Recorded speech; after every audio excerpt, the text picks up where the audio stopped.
Okay, let us start from the previous class. So in the last class, we discussed about the formation of urine, the 3 stages of formation of urine, and the counter current multiplier system, where the hypertonic urine is formed. So పోయినసారి class లో మనం మూత్రం ఏర్పడే విధానంలో ఉన్నటువంటి 3 దశల్ని చూసాము. అలాగే ప్రతి ప్రవాహ గుణక పద్ధతి ద్వారా క్షీరదాల్లో గాఢత కలిగినటువంటి మూత్రం ఏ విధంగా ఏర్పడుతుందో మనం చూసాము. సో ఈ రోజు క్లాస్ లో మనము ఈ విసర్జక వ్యవస్థ సంబంధించినటువంటి మరికొన్ని వివరాలను చూద్దాము. అవి చూసే ముందు లాస్ట్ క్లాస్ లో మనం చెప్పినటువంటి కౌంటర్ కరెంట్ మల్టిప్లైర్ సిస్టమ్ ఒక్కసారి రీక్యాప్ చేసుకొని నెక్స్ట్ టాపిక్ లోకి వెళ్ళిపోతాం.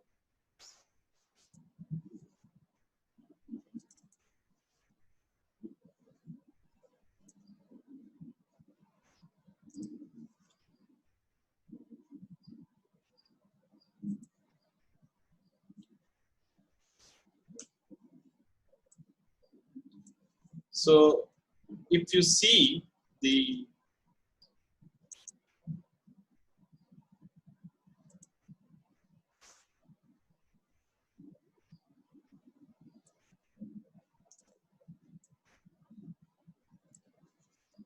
now let us see what is counter current multiplier system. We have discussed this.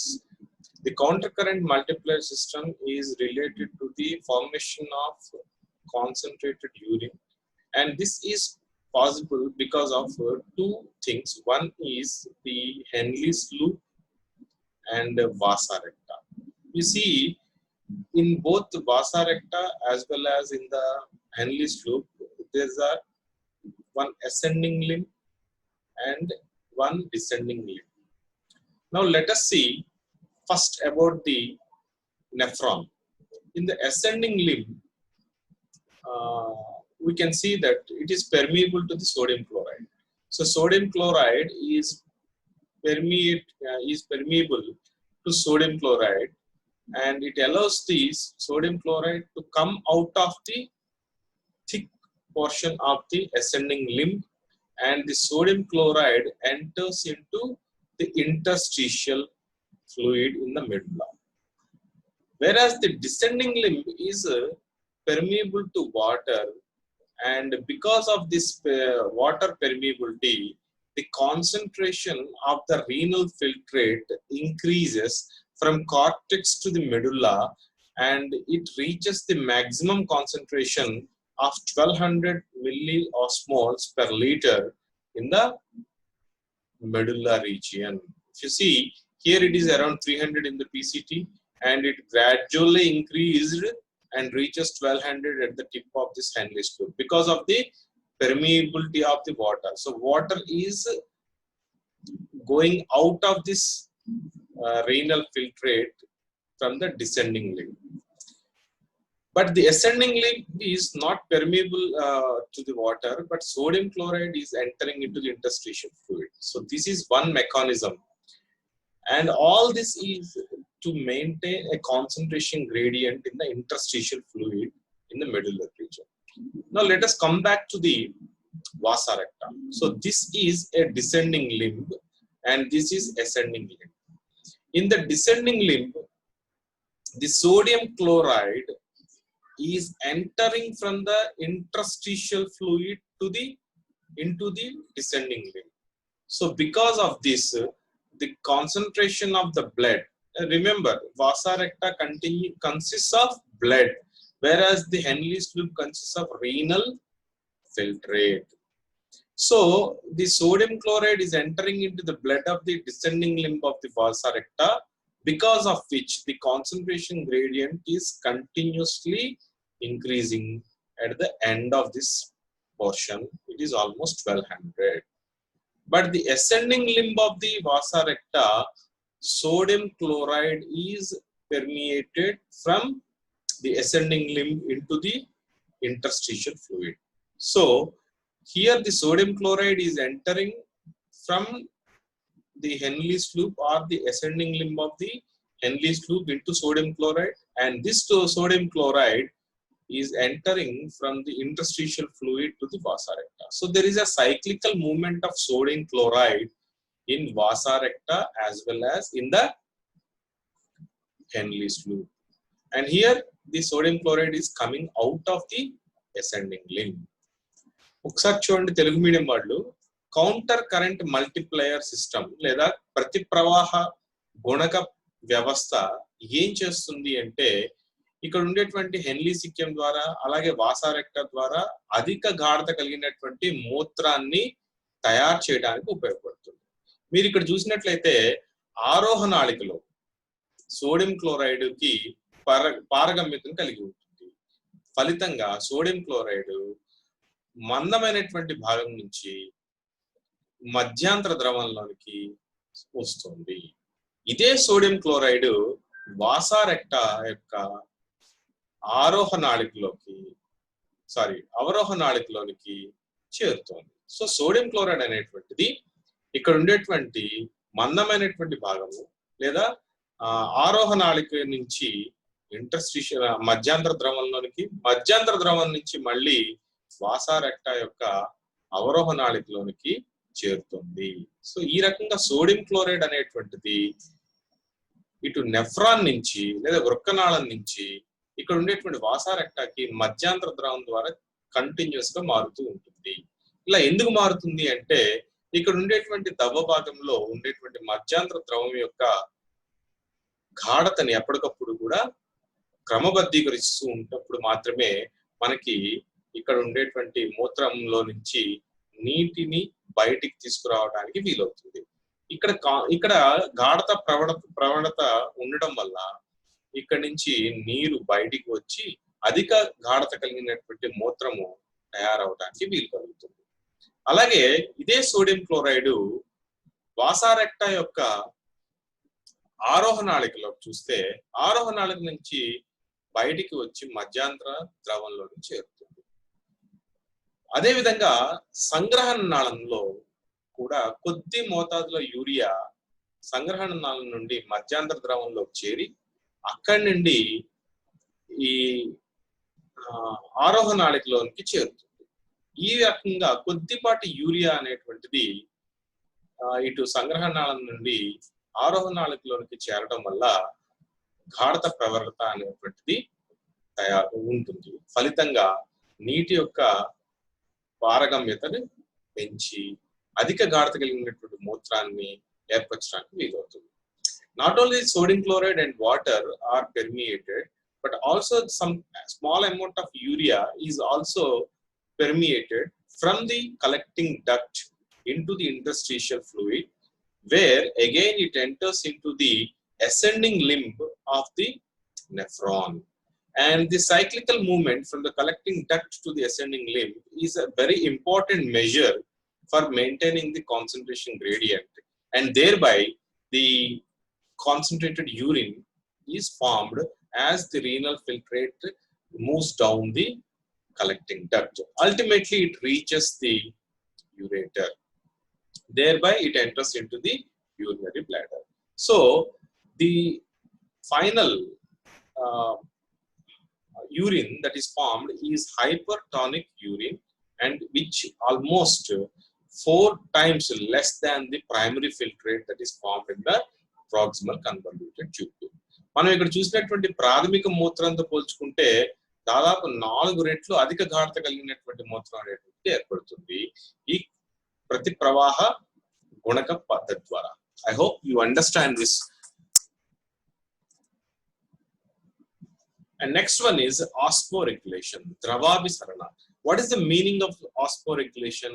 A process of maintaining quantity of water and salts in the body is called the osmoregulation. So శరీరంలో నీరు మరియు లవణాల యొక్క గాఢతను క్రమపరచడాన్ని మనము ద్రవాభిసరణ అంటాం అన్నమాట. So ద్రవాభిసరణ అనేటువంటిది మనకి చాలా చాలా important function.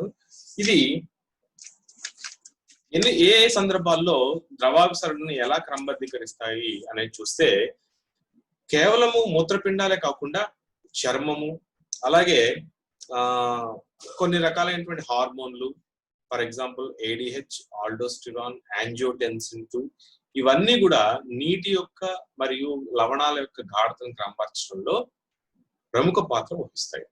So the osmoregulation is facilitated not only by certain organs like kidneys and skin, but also with the help of certain hormones called ADH, aldosterone, as well as angiotensin 2.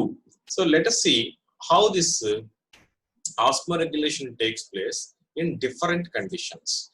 For example, when a person takes more water, if he takes more water, that means when the fluid intake is more, more amount of water reaches the blood. So here you can see the water increased, the volume of water increased, and the volume of blood also increased. Because of the more volume of blood is there, automatically the glomerular filtration takes place, and the nephric filtrate or the primary urine also will be high, and it leads to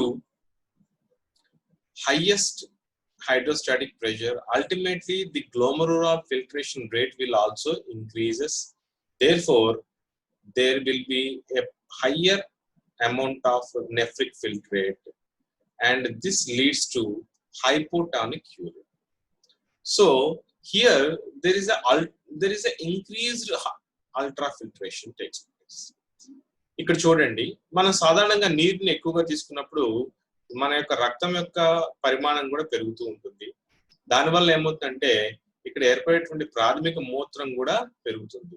ఇక్కడ ఏం చేశారంటే ultra filtration లేదా గుచ్చగాలనం అనేటువంటిది పెంచారు. ఎలా పెంచారు అంటే ఇక్కడ ఉండేటువంటి గుచ్చగాలన రేటు, గ్లోమరులార్ ఫిల్ట్రేషన్ రేట్ ని పెంచడం వల్ల ఏమవుతుందంటే మనకి ఎక్కువ మోతాదులో మూత్రం అనేటువంటిది ప్రాథమిక మూత్రం తయారవుతుంది.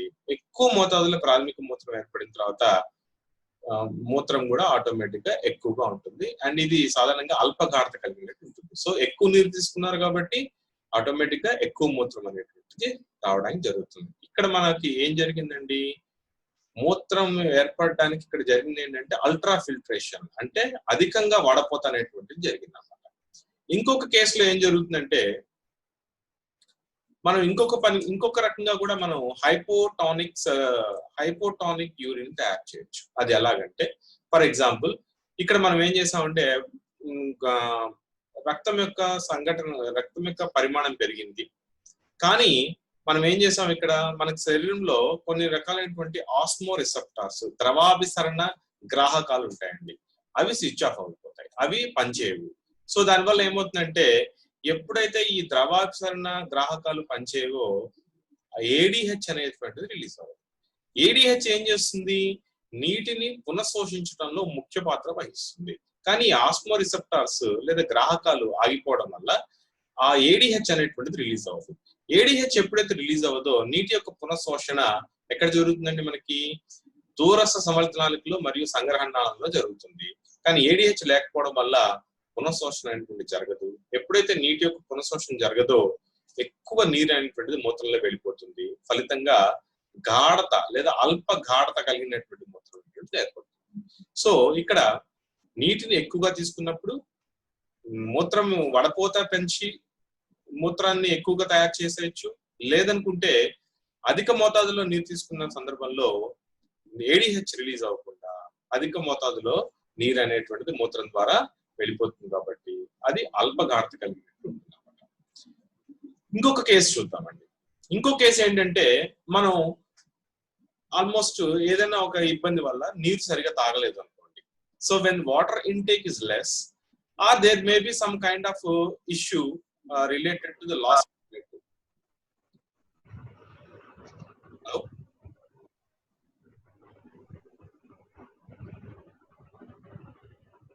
An issue undandi?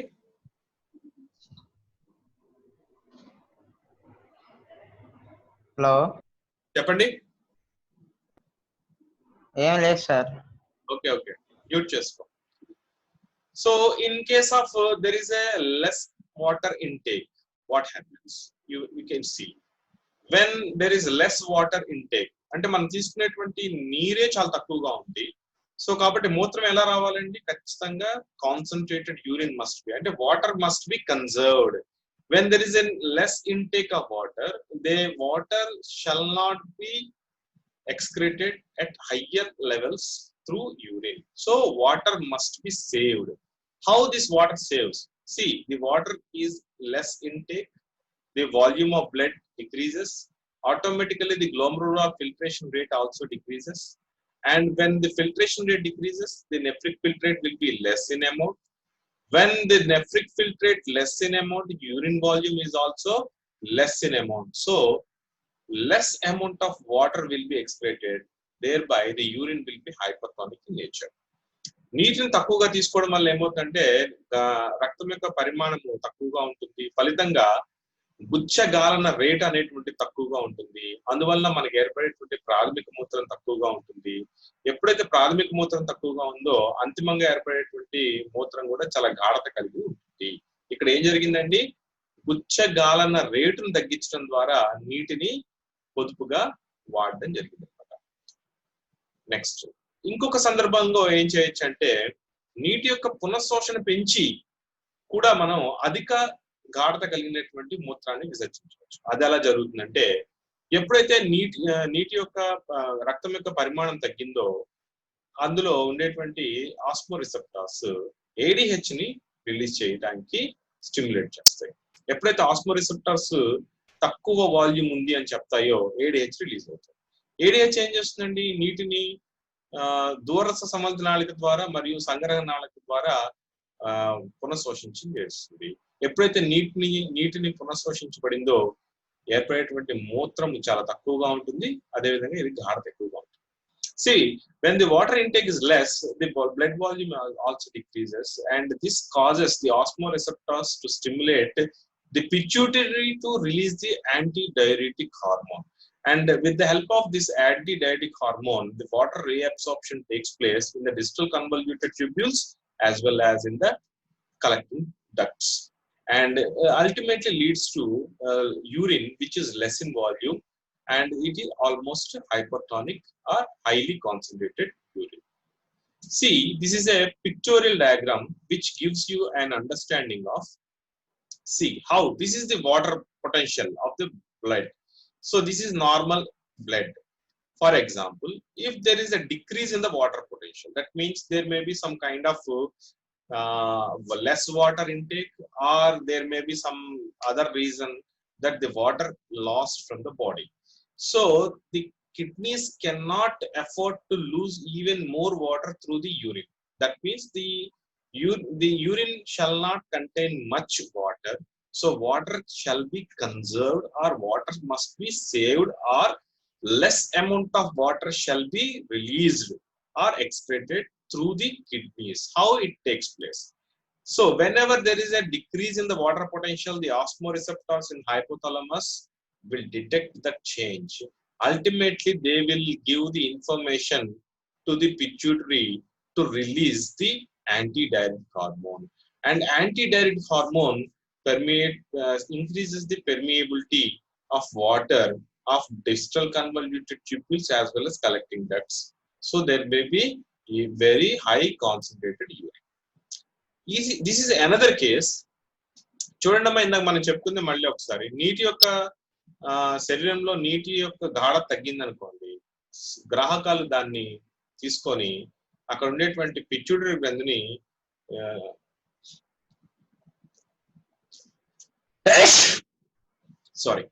అక్కడ ఉండేటువంటి పిట్యూటరీ గ్రంథిని ఉత్తేజం చేయడం వల్ల యాంటీ డైరెటిక్ హార్మోన్ అనేటువంటిది ఏర్పడుతుంది.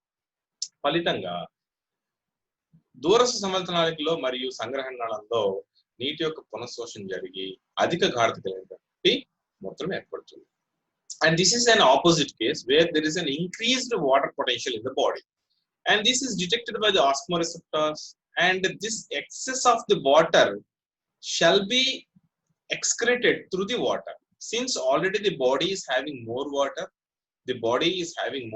that means this water must be released through the urine, or the body should get rid of this excess water. And because of this, the pituitary releases less ADH.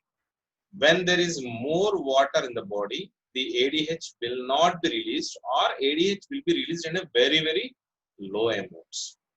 Because of which there is no reabsorption takes place. Since there is no reabsorption, the dilute urine will be excreted. So this is what happens. But how this osmoregulation takes place, it is because of a particular system called RAS. RAAS అంటే ఏంటంటే rennin angiotensin aldosterone system. ఈ Ross అనేటువంటిది ఆస్మోరెగ్యులేషన్ లో చాలా చాలా ముఖ్యమైనటువంటి పాత్ర వహిస్తుంది. ఇది ఎక్కడ ఉంటుంది అంటే కిడ్నీలో ఉండేటువంటి నెఫ్రాన్ లో ఉంటుంది. అది ఎలా ఉంటుందో ఒకసారి మనం చూద్దామండి. ఈ రెనిన్ అనేటువంటిది ఒక renin is an enzyme. Don't confuse with the renin enzyme that is produced in the gastric stomach. That is renin, and this is called renin. This is an enzyme produced by the kidney, and it actually activates the conversion of angiotensinogen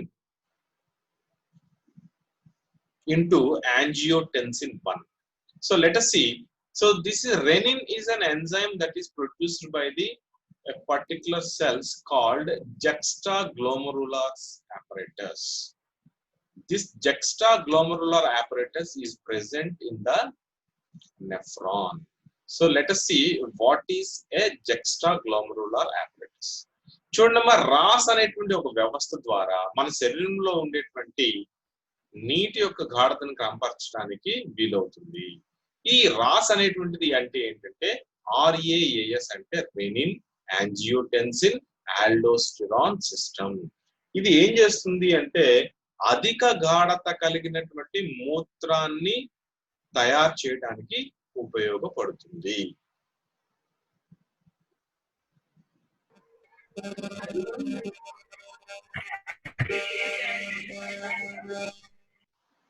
అధిక గాఢత కలిగినటువంటి మూత్రం ఎలా ఏర్పడుతుందో మనం చూద్దాం. So ఈ rennin అనేటువంటి enzyme మూత్రపిండాల ద్వారా స్రవించబడుతుంది. దీనికి కారణం ఏంటంటే జక్స్టాగ్లోమరులార్ పరికరము కారణము. ఈ జక్స్టాగ్లోమరులార్ పరికరం అంటే ఏంటో ఇప్పుడు చూద్దామండి. సో చూడండి, జక్స్టాగ్లోమరులార్ apparatus అనేటువంటిది రెండు కణాలతో కలిగి ఉంటుంది. ఒకటి జక్స్టాగ్లోమరులార్ కణాలు, రెండవది మాక్యులా డెన్సా కణాలు. ఏంటండి ఈ మాక్యులా డెన్సా కణాలు? ఈ రెండింటిని కలిపితే మనకు వచ్చేటువంటి దాన్ని మనం జక్స్టాగ్లోమరులార్ apparatus అంటాం. సో ఇది ఎక్కడ ఉంటుందంటే గ్లోమరులస్ కి దగ్గరగా ఉంటుంది. ఎలా అంటే చూడండి, మనకి శరీరంలోనికి వచ్చేటువంటి అభివాహి రక్త ధమనిలో ఉండేటువంటి గోడల్లో ఉండేటువంటి నునుపు కండరాలు ఇలా మారిపోయి జక్స్టాగ్లోమరులార్ కణాలుగా ఏర్పడతాయి అన్నమాట. ఇవి ఏంటండి అంటే పీడనాన్ని గ్రహిస్తాయి. అంటే ఏమాత్రం పీడనంలో చేంజెస్ ఉన్నా కూడా అవి వెంటనే అర్థం చేసుకుంటాయి అన్నమాట.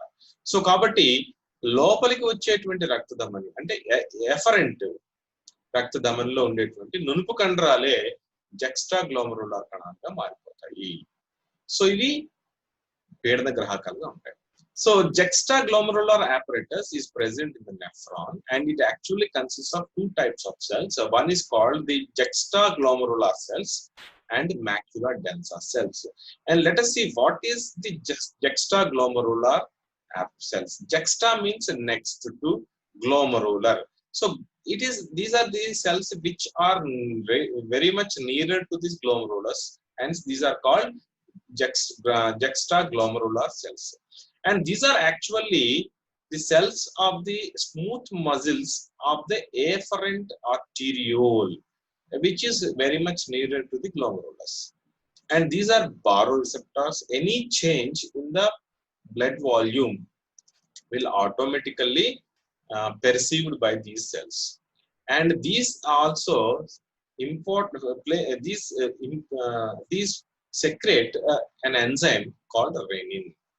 And now let us see what is macula densa cells.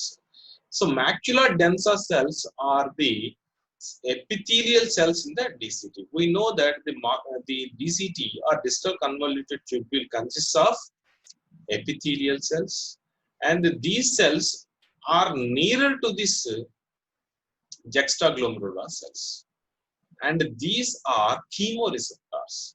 The juxtaglomerular cells are baroreceptors, but whereas this macula densa cells are called are chemoreceptors. So the modified epithelial cells of the DCT are called macula densa.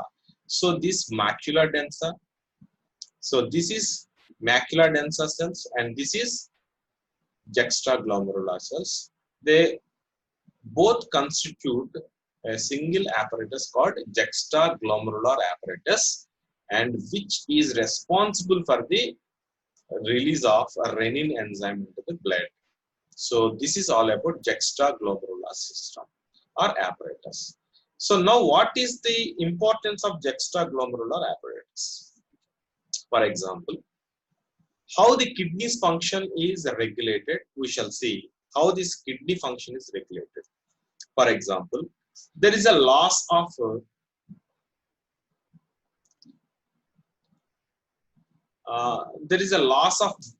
fluid. How this juxtaglomerular cell apparatus functions. Now we see that the macula densa and juxtaglomerular cells constitute the juxtaglomerular apparatus, which secretes an enzyme called renin. And renin acts on the angiotensin, which is produced by the liver. Angiotensinogen is a compound or enzyme that is produced by the liver, and renin converts it into angiotensin 1. And this angiotensin 1 is again converted into angiotensin 2 by another enzyme called angiotensin converting enzyme, and this is present in the lungs. ఒకసారి చూడండి అమ్మా, జెక్స్టాగ్లోమరులార్ పరికరం అనేటువంటి rennin అనేటువంటి enzyme ని స్రవిస్తుంది. ఈ rennin అనేటువంటి enzyme కాలేయం ద్వారా తయారైనటువంటి యాంజియోటెన్సినోజన్ అనేటువంటి దాన్ని యాంజియోటెన్సిన్ 1 గా మారుస్తుంది. ఈ యాంజియోటెన్సిన్ 1 తిరిగి యాంజియోటెన్సిన్ 2 గా మారుతుంది. దేని ద్వారా? Angiotensin converting enzyme or ACE, which is present in the lungs. And this angiotensin 2 is responsible for the production of this angiotensin 2 will actually stimulate the release of aldosterone, and this aldosterone is very much important for reabsorption of water from the distal convoluted tubules as well as the collecting ducts, and it readily absorbs the sodium and secretes the potassium. So that is the role of this aldosterone.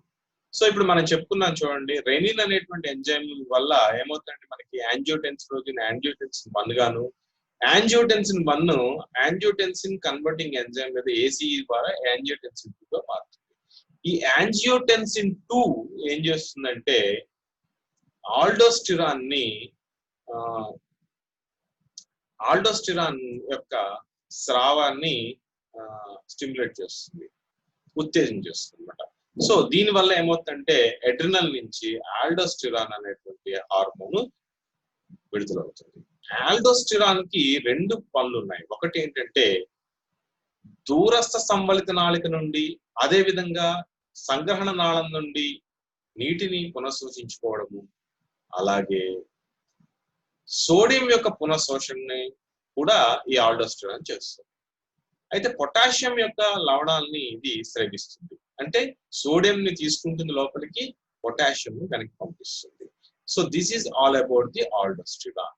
So కాబట్టి ఈ Ross అనేటువంటి system ఏం చేస్తుందండి, మనకి ఈ rennin, angiotensin and aldosterone ఈ 3 రకాలైనటువంటి హార్మోన్లు అన్ని కూడా కలిసి మనకి రాస్ వ్యవస్థ ద్వారా ఎప్పుడైతే నీటి యొక్క పునఃశోషణ జరుగుతుందో మనకి అధిక గాఢత కలిగినటువంటి అధిక గాఢత కలిగిన మూత్రం ఏర్పడుతుంది. So RAS is responsible for the release of aldosterone ultimately, which causes the reabsorption of water from the distal convoluted tubule as well as collecting ducts, and it also promotes the reabsorption of sodium and secretion of potassium.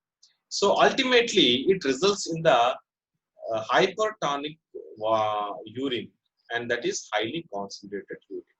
So ROS is responsible for release of concentrated urine. And there is another system which is called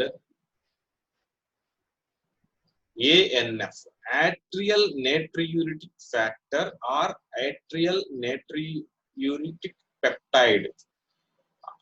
So atrial natriuretic peptide or ANF, it acts against this RAS system.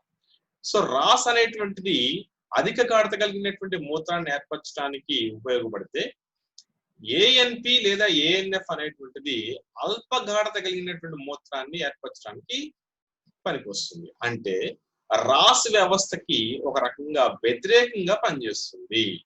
So ఎలా పనిచేస్తుందో చూద్దామండి. ఇంతకీ ఏఎన్పి అనేటువంటిది ఎక్కడి నుంచి విడుదలవుతుందంటే గుండె నుంచి విడుదలవుతుంది. And గుండె నుంచి విడుదలైనటువంటి ఈ ఏఎన్పి ఏం చేస్తుందంటే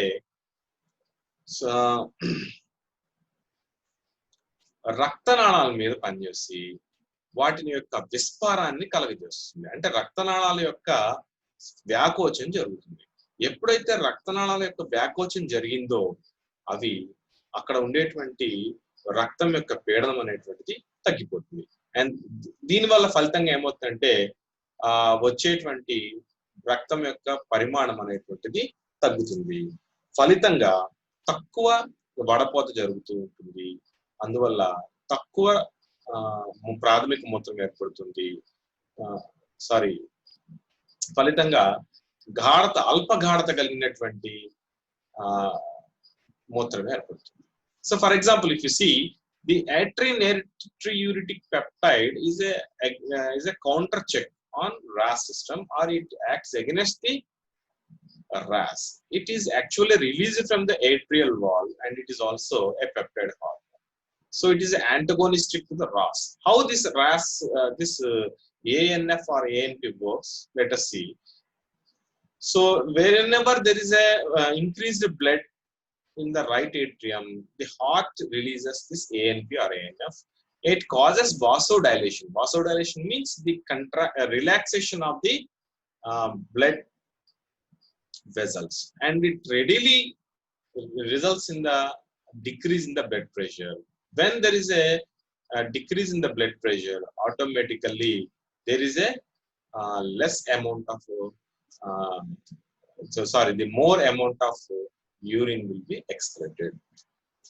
So this is how the ANP acts as a counterbalance to the RAS system.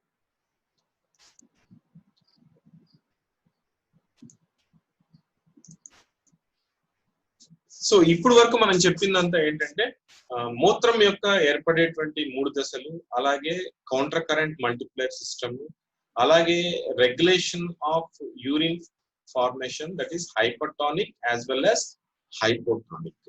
అంటే అధిక గాఢత కలిగినటువంటి లేదా అల్ప గాఢత కలిగినటువంటి మూత్రం ఏ విధంగా ఏర్పడుతుంది అనేది మనం చూసాం. సో నెక్స్ట్ ఒక 5 నిమిషాల తర్వాత అందరూ జాయిన్ అవ్వండి. అందులో మనం ఈ విసర్జక వ్యవస్థలో ఉండేటువంటి అవ్యవస్థలు అంటే డిజార్డర్స్ ఆఫ్ ఎక్స్క్రిటరీ సిస్టమ్, అలాగే micturition are urine passage and how it is controlled by the central nervous system, and we also discuss about certain other aspects of the excretory system like artificial kidney or hemodialysis, and also the transplantation of the kidney. So please join after 2 minutes. Any doubts?